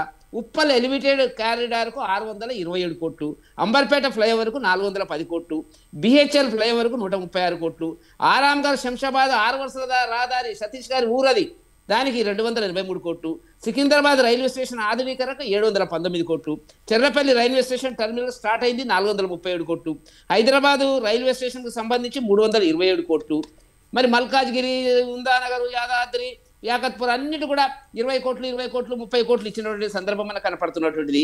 అదేవిధంగా కాచిగూడ రైల్వే స్టేషన్కు 424 పెద్ద అమౌంట్లో చదువుతాను నేను, లింగంపల్లి రైల్వే స్టేషన్కు 310 కోట్లు. ఇట్లా నేను ఒక్క నిమిషం ఆగాల మీరు, ఎందుకంటే వీళ్ళు మాటికి మాకేమి ఇచ్చిండ్రు, మేము తీసుకుపోయింది ఎక్కువ ఉంది అనేటువంటిది. ఇప్పుడు ఇంకోటి కూడా చూడండి, ఒకటి ఎంఎంటీఎఫ్ ఫేజ్ 2 553 కోట్లు, ఎంఎంటీఎఫ్ యాదాద్రి వరకు విస్తరణ కోసం 600 కోట్లు మొదటి విడత పనులు జరుగుతున్నవి. అక్కడ 553 కోట్లకు సేవలు ప్రారంభించబడ్డవి. కవచ్ సెంటర్ ఆఫ్ ఎక్సలెన్స్కు 294 కోట్లు, హైదరాబాద్ మెట్రోకు వయబిలిటీ గ్యాస్ ఫండింగ్ కోసం 1,198 కోట్లు నిధులు ఇవ్వడం జరిగింది. సివిల్ ఏవియేషన్ రీసెర్చ్ ఆర్గనైజేషన్కు ఏర్పాటుకు బేగంపేటలో 353 కోట్లు. ఒక హైదరాబాద్ విషయం మాట్లాడుతున్నాను నేను, వేరే విషయాలు మాట్లాడడం లేదు. విజయ్ గారు మీరు కూడా జాగ్రత్తగా వినాలా, ఎందుకంటే సీనియర్ జర్నలిస్ట్గా మీకు కూడా ఇన్ఫర్మేషన్ కావాలా. ఈఎస్ఐ మెడికల్ కళాశాల ఆసుపత్రి నిర్మాణం సనత్ నగర్లో 1,438 కోట్లు, ఈఎస్ఐ సూపర్ స్పెషాలిటీ ఆసుపత్రికి సనత్ నగర్ 663 కోట్లు, ఎయిమ్స్ బీబీ నగర్కు 1,366 కోట్లు, నేషనల్ రిమోట్ సెంటర్కి 346 కోట్లు, అదేవిధంగా నేషనల్ ఇన్స్టిట్యూట్ ఆఫ్ ఫార్మస్యూటికల్ ఎడ్యుకేషన్కు 85 కోట్లు. ఆ చిన్న అమౌంట్లు తీసేసేయండి, నేను చదవదలుచుకునేది వాటిని. పెద్ద అమౌంట్ల గురించే మాట్లాడతలేదు, ఎక్కువ అమౌంట్ వచ్చినటువంటిది. ఇప్పుడు చూడండి, global centre of excellence on millets మీద 250 కోట్లు, ఐఐటి హైదరాబాద్కు 2,048 కోట్లు అండి, అది దానికి స్థాపన కోసము. అదేవిధంగా మీరు తీసుకున్నట్టయితే మరి కంటోన్మెంట్ మౌలిక సదుపాయాల కల్పన కోసం ఎస్మో అకౌంట్ ద్వారా నిధులు 303 కోట్లు, మరి ఇంకా 50 కోట్లు 20 కోట్లు నేను చదవలేను, అవి అనవసరమైనటువంటి ఎందుకు లెక్క, చిన్న అమౌంట్లు అనేటువంటి దాని కింద. అదేవిధంగా ఒకటి సర్దార్ వల్లభాయ్ పటేల్ నేషనల్ పోలీస్ అకాడమీకి 187 కోట్లు, మరి దేనికి Nirbhaya fund Hyderabad city project 123 కోట్లు, మరి ఇంకా చిన్న అమౌంట్లు 50, 60 అనేటువంటి వదిలేయండి, 100 కోట్లు ఉన్నటువంటిది నేను తీసుకుంటున్నటువంటి కనపడుతున్నటువంటి అంశము. 4 కోట్లు 3 కోట్లు ఇవన్నీ ఉన్నాయి లెక్కలు. మొత్తం ఇక్కడ చూడండి, ఏది హైదరాబాద్ నగరంలో డిఫెన్స్ పెట్టుబడులు మొత్తం తెలంగాణ రాష్ట్రంలో 1,14,978 కోట్ల డిఫెన్స్ పెట్టుబడులు, ఈ సంవత్సరం 15,800 కోట్లు. ఇట్లా ఒక హైదరాబాద్కు 46,000 కోట్ల రూపాయలను కేంద్ర ప్రభుత్వం ఖర్చు పెట్టింది. ఇవన్నీ కూడా వెంకటరెడ్డి గారు, ఇవన్నీ కూడా ఈ కాంగ్రెస్ గవర్నమెంట్ వచ్చిన ఈ 2-3 సంవత్సరాలు జరిగాయి అన్నది మనం మాట్లాడదామండి. వెంకటరెడ్డి గారు, ఇప్పుడు మీరు చెప్పిన లెక్కలన్నీ కూడా ఈ కాంగ్రెస్ గవర్నమెంట్ వచ్చిన ఈ 2-3 సంవత్సరాలు లేకపోతే ఎప్పటి నుంచి లెక్కలు చెప్తున్నారు? ఇప్పుడు మేము 13 లక్షల కోట్లు అనేటువంటిది కేంద్ర ప్రభుత్వం నుంచి వివిధ పథకాల ద్వారా రాష్ట్ర ప్రభుత్వానికి టీఆర్ఎస్ ప్రభుత్వం నుంచి ఇప్పటి వరకు వచ్చినటువంటిది ఒక లెక్క. ఓకే, 11 సంవత్సరాలు, 1 సంవత్సరం 2 సంవత్సరాలు కాంగ్రెస్ పీరియడ్ చెప్పడం, 11 సంవత్సరాలు వచ్చినటువంటిది. మామూలుగా అంటే ఇప్పుడు మేము చెప్పినట్టు లిస్ట్ అంతా కూడా కొత్త పథకాలు, కొత్త అభివృద్ధి పనులు. మామూలు పనులకు రైల్వేల జీతాలు ఇచ్చినాము, డిఫెన్స్ జీతాలు ఇచ్చినాము, ఫుడ్ కార్పొరేషన్లు ఇచ్చినాము, లేకపోతే రామగుండంలో 10,000 కోట్లు ఖర్చు పెట్టి ఎరువుల ఫ్యాక్టరీని, మూసివేసిన ఎరువుల ఫ్యాక్టరీని మనం ప్రారంభించడం జరిగినటువంటిది. ఇవాళ బ్రహ్మాండమైనటువంటి రామగుండంలో ఎరువులు జరుగుతున్నటువంటి పరిస్థితి. కొత్త రైల్వే స్టేషన్ల గురించి నేను సిద్దిపేటకి ఏమి ఇచ్చింది, దానికి ఏమి ఇచ్చింది ఇక్కడ చెప్పడం లేదు. నేను కొత్త ప్రాజెక్టు రైల్వేలు 35,000 కోట్ల ప్రాజెక్టులు నడుస్తున్నాయి. ఈ సంవత్సరం 5,500 కోట్లు కేటాయించినారు, వర్క్ నడుస్తున్నది, మీరు చూస్తున్నారు. వరంగల్లో కోచ్ ఫ్యాక్టరీ, కోచ్ సంబంధించిన రైల్వే మ్యానుఫ్యాక్చరింగ్ కూడా 783 కోట్ల రూపాయలండి వర్క్ నడుస్తుంది. షార్ట్లీ లాంచ్ అవుతుంది దానికి సంబంధించినది. కాబట్టి మీరు మీ కళలో వచ్చినటువంటి ప్రాజెక్టు అది వయబిలిటా కాదా, అది నిజమా కాదా, వాస్తవికత ఉందా లేదా, దాన్ని లాంచ్ చేసి దానికి డబ్బులు ఇవ్వలేదు ఏంటంటే గైడ్ లైన్స్ ఉంటాయండి, గైడ్ లైన్స్ ప్రకారంగా పోతారు. మీరు ఆ రకంగా ఎట్లా అంటే అట్లా జరగదు కదా, ఏ స్కీమ్ లో లేదండి. వెంకటరెడ్డి గారు, మొత్తం దాదాపుగా చూసుకుంటే ఎన్ని కోట్లు సార్? ఇప్పుడు 11 సంవత్సరాలు వచ్చింది, 40,000 కోట్లు. 11 సంవత్సరాల 13 లక్షల కోట్ల రూపాయలు. ఇది 9 లక్షల కోట్లకు సంబంధించి రామూర్తి గారు వచ్చారు. రామూర్తి గారు అసలు తీసుకోలేదు. రామూర్తి గారు మీరేమంటారు? దాదాపుగా 11 సంవత్సరాల్లో 40,000 కోట్ల పైనే నిధులు ఇచ్చింది కేంద్ర ప్రభుత్వం నుంచి. కేంద్ర ప్రభుత్వం ఏమీ ఇవ్వలేదనేది పార్టీల రాజకీయ ప్రయోజనాల కోసమే అనేది చెప్తున్నమాట. ఇప్పుడు వాళ్ళు ఎన్నిసార్లు చెప్పినా, ఎన్ని అబద్ధాలు చెప్పినా రిపోర్ట్లు అయితే ఉంటాయి కదా, ఈ రాష్ట్రం నుంచి ఇంకో రాష్ట్రం పోయే రహదారి చేస్తున్నాం, ఆ దాంట్లో తెలంగాణ కూడా ఉన్నదని, ఈ రాష్ట్రం నుంచి ఇంకో రాష్ట్రానికి పోయే రైల్వే వేసినాం, దాంట్లో తెలంగాణ ఉన్నదని. గీ కాకమ్మ కథలు కాకండి. తెలంగాణ రాష్ట్రానికి ప్రత్యేకంగా మీరు ఇస్తా అన్నది ఏమన్నా ఇచ్చారా? మీరు అన్నారు కోచ్ ఫ్యాక్టరీ ఇచ్చామన్నారు. కోచ్ ఫ్యాక్టరీ కాదు మీరు ఇప్పుడు చేసేది. అది మీరు అన్న ఫ్యాక్టరీ ఏంటి? మీరు ఇచ్చింది ఏంది? ఏది ఉక్కు ఫ్యాక్టరీ ఇస్తా అన్నారు, ఏమైంది? బయ్యారం ఉక్కు ఫ్యాక్టరీ ఏమైంది? ఒక్క నవోదయ స్కూల్ అన్న ఇచ్చిండ్రా? ఒక్క మెడికల్ కాలేజ్ అన్న ఇచ్చిండ్రా? ఏమి ఈ మధ్యలో ఏమో ఇస్తారని ఒక్క ఏం లేదు. వీళ్ళు నొసదితో ఎక్కిరించి నోటితో ఏదో చెప్పే విధానంలో కేంద్రం ముఖ్యంగా మోడీ ప్రభుత్వం ఈ తెలంగాణని ఆగం చేయాలని చూస్తుంది. ఎందుకంటే వాళ్ళు తలకాయ కిందికి పెట్టి కాళ్ళు పైకి పెట్టి నడిచినా తెలంగాణలో వాళ్ళు భవిష్యత్తులో కాదు ఎప్పటికి కూడా అధికారంలో రాలేమనే ఒక దుర్బుద్ధితో తెలంగాణ రాష్ట్రం రావడమో ఇష్టం లేని మోడీ, రావడం ఇష్టం లేని ఈనాటి ముఖ్యమంత్రి రేవంత్ రెడ్డి, వీళ్ళిద్దరూ తోడు దొంగలై తెలంగాణ ప్రాంతాన్ని సర్వనాశనం చేస్తున్నారు. ఏ ఒక్కటి కూడా రాకుండా వీళ్ళిద్దరు ఎమ్మెల్యేలు 8 మంది కాంగ్రెస్ ఎంపీలు, 8 మంది బీజేపీ ఎంపీలు గెలిచారు. 2 మంత్రులు ఆయన. ఏ ఒక్కటి చేశారు చెప్పవాలని మంత్రం బీజేపీని? ఇది చేసినాం తెలంగాణకు, ఈ ప్రాంతానికి ఇది నిలబెట్టినాం, గిన్ని కోట్ల రూపాయలు అదనంగా ఇచ్చినాం. ఆంధ్రప్రదేశ్ కొందుకో వేల కోట్లు ఇస్తున్నారు, బీహార్కి 1000 కోట్లు ఇస్తున్నారు, తెలంగాణకు ఎందుకు ఇవ్వడం లేదు? అదే అడుగుతున్నాం. ఒక ఉద్యమకారుడిగా, తెలంగాణ ఉద్యమంలో పాల్గొన్న వ్యక్తులుగా, ఒక బీఆర్ఎస్ పార్టీ నాయకులుగా ఆ రోజు కూడా చెప్పినాం, అయ్యా మోడీ ఇవ్వడు, ఈయన చాలా దరిద్రంగా తెలంగాణ ప్రాంతాన్ని ఒక నీతంగా చూస్తున్నాడు, ఈ మోడీని కనం అసలు ఒక్క సీట్ కూడా ఇవ్వకూడదు అంటే ఆయన కాంగ్రెస్ వాళ్ళు ఒక డమ్మీ అభ్యర్థులను పెట్టి బీజేపీ అభ్యర్థులను గెలిచేటట్టు వాళ్ళు చేసుకున్నారు. అది దొరికిన సత్యము, జరిగిన సత్యము. కాబట్టి ఈ తోడు దొంగల్ని, ఈ చీకటి దోస్తులను ఏం చెప్పిండు మరి ప్రధానమంత్రిని కలిసి? రైట్. రామూర్తి గారు, మీద నెట్ కొంచెం ప్రాబ్లం ఉన్నట్టుంది, మీరు స్ట్రక్ అయిపోతుంది, వీడియో కూడా ప్రాబ్లం ఉన్నట్టుంది. రైట్, గౌరీ సతీష్ గారి దగ్గరికి వెళ్దాం ఈలోపు. గౌరీ సతీష్ గారు, మీరేమంటారు? ఇప్పుడు మేము చాలా ఇచ్చాము నిధులన్నీ కేవలం రాజకీయ ప్రయోజనాల కోసమే విమర్శిస్తున్నారని చెప్పడం కూడా అయితే, మన వెంకటరెడ్డి గారు చాలా పెద్ద లెక్క చదివారు. దాదాపు 11 సంవత్సరాల్లో హైదరాబాద్కి మాత్రమే ఏమి ఇచ్చామనేది చెప్పారు. ఇంకా తెలంగాణ ఓవరాల్గా చూసుకుంటే ఇంకా దాదాపుగా 1,00,000 కోట్లగా వెళ్ళిపోతున్నాము. విజయ్ సార్, వాళ్ళు చెప్పిన దాంట్లో మోర్ దెన్ 50% కేంద్ర ప్రభుత్వ సంస్థల్లో వారు పెట్టినటువంటి ఇన్వెస్ట్మెంట్ చెప్పినటువంటి మాట. దాంతో పాటుగా వారు అధికారంలోకి వచ్చినప్పుడు తెలంగాణ చెప్పినటువంటి సావధానంగా విన్న విజయ్ గారు, ఒక్క నిమిషం, వారు చెప్పినప్పుడు సావధానంగా విన్నా సార్ ప్లీజ్. నేను ఏమంటున్నానంటే, ఏదైతే బైఫర్కేషన్ యాక్ట్లో ఉన్నటువంటి, ఇందాక మా రామ్మూర్తి గారు చెప్పినట్టుగా ఖమ్మం, వరంగల్ ఆ ప్రాంతం డెవలప్ చేయడానికి, అక్కడ ఉన్నటువంటి ఆదివాసులను డెవలప్ చేయడానికి మనం ఏదైతే రీఇరిగేషన్ యాక్ట్లో బయ్యారం ఉక్కు కర్మాగారం కోసం, దాంతోపాటు ఐటీఐఆర్ వస్తే ఉన్నటువంటి నిరుద్యోగులకు ఉద్యోగ అవకాశాలు కలుపుతాయని చెప్తే ఎందుకు మీరు కనీసం ఇవి ఫ్యాక్టా కాదా? దాంతోపాటుగా మీరు ఏదైతే చెప్తా ఉన్నారో, మీరు తీసుకున్నది లక్షల కోట్లు అయితే కేటాయించింది 100 కాదా?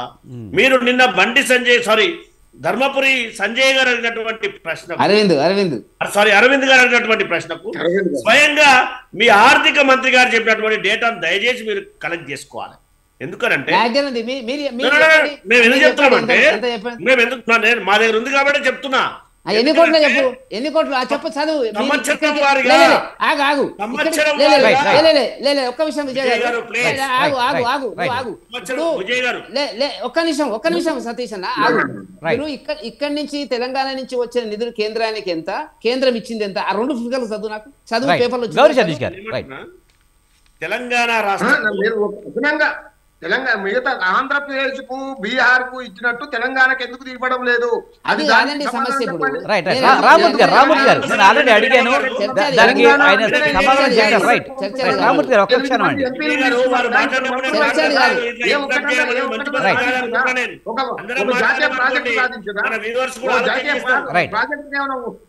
రామూర్తి గారు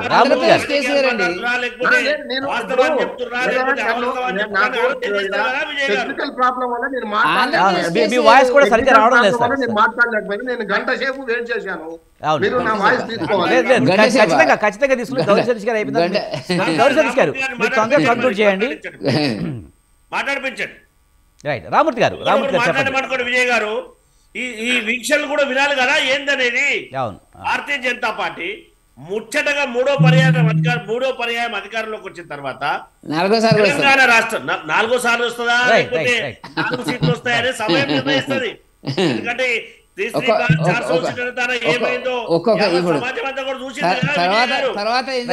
వెంకటరెడ్డి గారు ప్లీజ్, టైం తక్కువ ఉంది.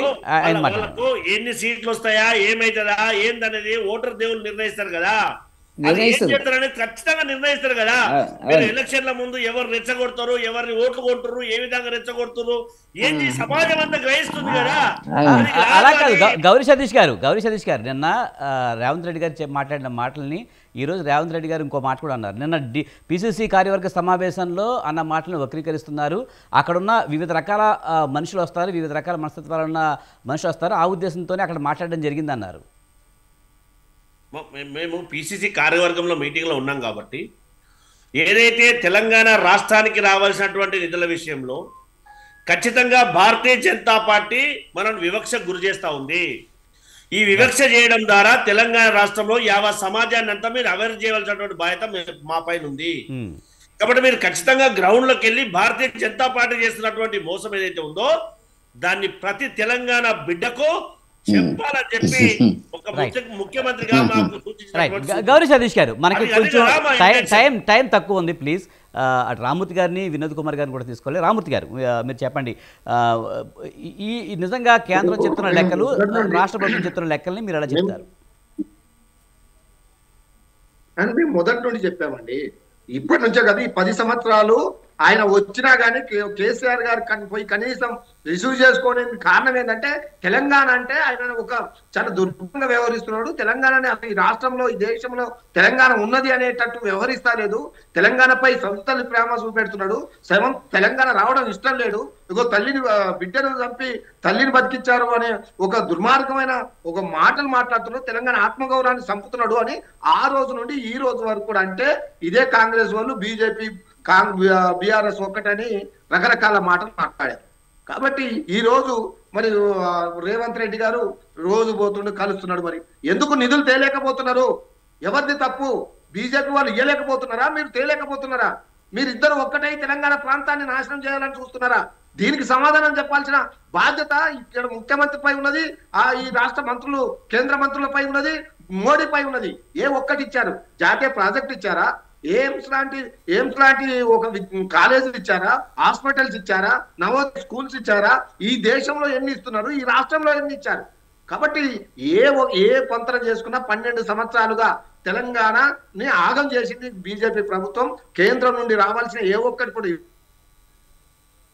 భవిష్యత్తులో ఏమో మొన్న ఏదో జరిగింది అడ్డిదారి గురించి చెప్పాలా 8 మంది ఎంపీలు గెలుస్తుంది కానీ ఏ ఒక్క సీటు కూడా రాదు. బీజేపీని బొంద పెడితేనే తెలంగాణ ప్రాంతంలో అప్పుడు బాగుపడుతుంది. కాంగ్రెస్ వాళ్ళు ఇట్టైనా సీరియస్ గా ప్రయత్నం చేయాలా? వాళ్ళు చేతగాటలేదు. చేతగాని దబ్దామల్లాగా 8 మంది ఎంపీ రిజర్వేషన్ చేస్తాం బీసీలకు అన్నారు. ఎందుకో చెప్పలేదు, మరి ఎందుకు మాట్లాడలేదు? ప్రధానమంత్రితో కనీసం ఒక రిప్రజెంటేటివ్ ఇచ్చిందా లేదా? ఇవ్వదు. ఖార్గే మాట్లాడాడు, రాహుల్ గాంధీ మాట్లాడాడు. వీళ్ళు మాత్రం మేము 42% రిజర్వేషన్ మీద పోరాడుతున్నామని ప్రజల్ని మోసం చేయడానికి మాత్రం సిద్ధంగా ఉన్నారు. ఇంకా ఎంతకాలం మోసం చేస్తారు? అనువుగానే హామీస్ ఇచ్చి ఏ రక చేతులు ఎత్తేసి కాంగ్రెస్ ప్రభుత్వం కేంద్రం నుండి తెస్తాం అంటున్నారు. ఏమి మీరు తేరు? అదే బీఆర్ఎస్ పార్టీ అయితే కొట్లాడే పార్టీ, దమ్మున్న పార్టీ, కొట్లాడి మెడలు వంచి నిధులు రావాల్సిందని తెప్పించే వాళ్ళం. మీకు అది చేత కావడం లేదు. కాబట్టి ఇది అర్థమైపోయింది తెలంగాణ ప్రజలకు. తెలంగాణ ప్రజలకు బీఆర్ఎస్ పార్టీ అధికారంలో ఉంటేనే తెలంగాణ బాగుపడుతుందనే ఒక ఆశ ఆల్రెడీ కలిగింది. కాబట్టి ఇప్పటికైనా తెలంగాణ ప్రజలు ఆలోచించాలి. బీజేపీ కాంగ్రెస్ వల్ల తెలంగాణ నష్టపోతుందే తప్ప బాగుపడదని ఈ సందర్భంగా తెలియజేస్తున్నాం. రైట్. వినోద్ కుమార్ గారు మీరే అంటారు, మిగతా రాష్ట్రాలకి ఇచ్చే విధంగా బడ్జెట్లో కేటాయింపుల్లో కానీ మిగతా వాటిలో కానీ తెలంగాణకి లేకపోతే మిత్రపక్షాలకి లేకపోతే వేరే పార్టీలకి వేరే రాష్ట్రాలకి ఇచ్చినట్టుగా తెలంగాణకి ఇవ్వడం లేదు, తెలంగాణకి అన్యాయం జరుగుతుంది, తెలంగాణ అంటేనే నరేంద్ర మోడీకి నచ్చదు అని చెప్పి అంటున్నారు. ఒక తెలంగాణ కదండి, దక్షిణాది ఉత్తరాది మధ్యలో చాలా తేడా ఉన్నాయి. నేను మొదటి నుండి చెప్తున్నా ఈ విషయంలో, బీఆర్ఎస్ పార్టీ అంతకుముందు పట్టించుకోలేదు కానీ బీఆర్ఎస్ పార్టీ పదేళ్ళ అధికారంలో ఉన్నప్పుడు కూడా చాలా స్పష్టంగా దక్షిణాది సమస్యను మేము లేవనెత్తాము. ఇప్పుడు కాంగ్రెస్ పార్టీ అదొక ఉత్తరాది పార్టీ, బీజేపీ ఒక ఉత్తరాది పార్టీ. ఈ ఉత్తరాది ప్రయోజనాల కోసం పనిచేస్తున్న పార్టీలు ఈ రెండు కూడా. రేపు నిజంగా ఉత్తరాది వీళ్ళకి నిజంగా తెలంగాణ మీద ప్రేమ ఉంటే తెలంగాణలో హైదరాబాద్ను సెకండ్ క్యాపిటల్ చేయమని అంబేద్కర్ గారు 55లో చెప్పారు. ఎందుకు చేయలేదు? దాని మీద ఎందుకు మాట్లాడతలేడు ముఖ్యమంత్రి రేవంత్ రెడ్డి గారు? హైదరాబాదు ఒక ప్రపంచ నగరంగా అభివృద్ధి చెందాలంటే సెకండ్ క్యాపిటల్ అయితే మొత్తంగా ఢిల్లీకి వచ్చే నిధులన్నీ కూడా ఇలా హైదరాబాద్కి వస్తాయి. ఇవాళ ఈయన బిచ్చమెత్తుకోవాల్సిన అవసరం ఉండదు పోయి కేంద్రం దగ్గర, అది రాజ్యాంగబద్ధంగా చట్టబద్ధంగా వస్తాయి అమౌంట్. ఇవాళ ఆ పని ఎందుకు చేయట్లేదు రేవంత్ రెడ్డి? ఆ రేవంత్ రెడ్డి దాసోహం ఏంటి? ఉత్తరాది పార్టీలో ఉన్నాడు కాబట్టి ఆ ఉత్తరాది పార్టీలో ఆయన వాళ్ళు లెమ్మంటే లేవాలి, కూసోమంటే కూర్చోవాలి. కాబట్టి రేవంత్ రెడ్డి చేసి ఏమో ఉరగబెట్టేది ఏముండదు ఇక్కడ. ఇవాళ ఈ రెండు పార్టీలు కూడా ఉత్తరాదికి సంబంధించి వాళ్ళ ప్రాంతాలని ఇప్పటిదాకా డెవలప్ చేసుకున్నాయి. నిజంగా తెలంగాణ మీద అంతగానం ప్రేమ ఉంటే కాంగ్రెస్ పార్టీ మరి తెలంగాణ ఇచ్చేటప్పుడే ఎందుకు కాదండి, విభజన హామీలు ఉన్నాయి, విభజన హామీల మీద ఏం కొట్లాడుతుందండి ఇప్పుడు కాంగ్రెస్ పార్టీ? విభజన హామీల మీద ఇప్పుడు ఎందుకు కొట్లాడతలేదు కాంగ్రెస్ పార్టీ? ఒక రేవంత్ రెడ్డి మాట్లాడే. రైట్ వినోద్ గారు, టైం అయిందండి, మరి ఇంకోసారి మాట్లాడదాం. టైం అయిపోయింది. లాస్ట్ పాయింట్, విభజన హామీల పట్ల కాంగ్రెస్ పార్టీకి చిత్తశుద్ధి లేదు, బీజేపీకి అసలే లేదు. కాబట్టి ఎట్టి పరిస్థితుల్లో ఇవాళ చాలా స్పష్టంగా చెప్తున్నాను, రేవంత్ రెడ్డి ఉత్తరాది పార్టీల తొత్తు. ఆయన ఏం చేయలేడు, దక్షిణాదికి ఏం చేయలేడు, ఆయన వల్ల ఏం కాదు. మళ్ళీ బీఆర్ఎస్ లాంటి పార్టీ బలంగా లేవాలి, దక్షిణాది హక్కుల కోసం మాట్లాడే విధంగా బీఆర్ఎస్ పార్టీ ఉండాలి. కానీ ఆయన పోయి అలా పడుకున్నాడు. అది వినోద్ గారు మనకి టైం అయిందండి, టైం లేదు. థ్యాంక్ యూ వెరీ మచ్ గాలి వినోద్ కుమార్ గారు, అలాగే గౌరీ సతీష్ గారు, రామ్మూర్తి గారు, వెంకటరెడ్డి గారు, థ్యాంక్ యూ వెరీ మచ్ అండి డిబేట్లో పాల్గొన్నందుకు.